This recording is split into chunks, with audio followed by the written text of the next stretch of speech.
Welcome to a very short video. I wasn't even going to make a video on this, but I figured what the heck, somebody might find this useful and save them a buck or two. This is my remote garage door opener for my Harley. This is somewhere between 15 and 18 years this has been in service, and it's failed.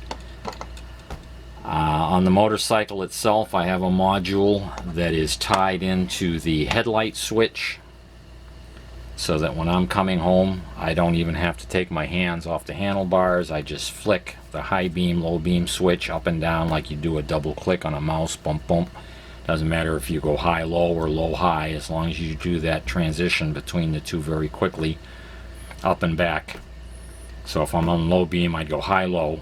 Or if I was on high beam, I'd go low high, and that triggers the module on the motorcycle to send out a pulse which goes to this unit, which is plugged in the garage and has a jack on the back, two wires in parallel with the push button that's on the wall of the garage inside, and it just momentarily serves the same function as somebody pushing the button in the garage to open the garage door. And this has become intermittent. I noticed this season there were several times when I'd flick the switch and nothing would happen, and I'd flick it again and nothing would happen, and I'd flick it a third time and the door would open, and the other day I came home and it wouldn't open at all. And I'm 100% certain I knew what was wrong with it. I went upstairs and pulled this thing off the wall, and it's full of electrolytic capacitors. And as I've said in previous videos, the most common failure on anything electronic is electrolytic capacitors, or capacitors in general. And I pull these out, and sure enough, they are gonzo. I don't know if, yeah, I guess you can see that. This is a marked 220 microfarad capacitor, and it's reading 8. And the rest of them are the same. One's reading 7, one's reading 6. And I have another one here which is I believe this is a 330 microfarad, and it's reading somewhere around 100 microfarad. What do we got here? 190, almost 200 microfarad. But I'll change that one as well. I don't have them in stock. I've got them on order. And I am not really going to do any more troubleshooting than that. I am so certain, I am just going to be cocky certain that this is going to fix the problem. And the reason being, it's a very simple circuit. You can see the poly cap here. And I haven't bothered making this schematic accurate.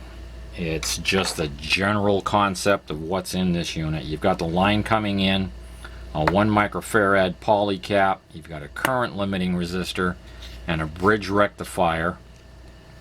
Then you have a 24 volt Zener diode clamping the output of this to 24 volts, and a 220 microfarad capacitor that's being charged up to 24 volts. These are rated 50.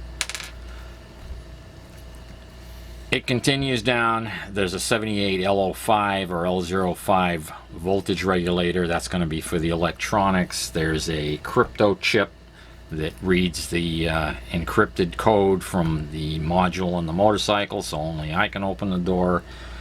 Other electronics, there's an op amp and a bunch of transistors to trigger the relay. And there's also a branch coming off with another 220 microfarad cap that supplies the drive for the relay. What's happened is these caps have gone bad, and they won't store enough energy to pull the relay in to open the door. This circuit by itself will not produce enough current to run the radio receiver, the crypto chip, and the relay all at the same time. So what happens is these capacitors store up enough energy so that when you push the button and the electronics say there's been a button press, it'll fire a transistor that will fire the relay, and this capacitor will provide enough current to engage that relay, to pull it in and hold it long enough to simulate somebody walking up to the button and giving it a good stab on and off and that's all it takes to run the door up. And it's that simple. But I figured if anybody's got one of these on their bike, or a unit similar, or any of the Wi-Fi lamp controls that plug into the wall in your house that work on your Wi-Fi and turn on your lights, your Wi-Fi thermostat, anything that's Wi-Fi controlled like that, if it's, you know, after a few years they quit working, chances are if you pull the module open and there's electrolytic caps in there, if you test them, you're probably going to find they've gone bad, and replacing those will usually fix the unit. So as soon as the capacitors come in, I'll install the new caps, and then you get to see if I know what I'm talking about or I'm full of horse feathers. But I am so dead certain that I am not even going to troubleshoot any further. I found those 3 caps that have swapped value. I may look at these other caps on here, but these are mostly noise suppression. I'm not even sure what the value, 4.7, 47 microfarad. Yeah, those are mostly noise suppression. And I doubt, even if they are bad, they would affect the circuit. I may get curious and check them out. But these are the ones from the power supply. And the reason there's so many of them, they're spread through the circuit and they're all separated. You know, there's going to be resistors here and there to prevent this circuit from pulling that one down and stopping the electronics from working. They just have several stages of isolation and storage to make the thing work. These things are dead simple.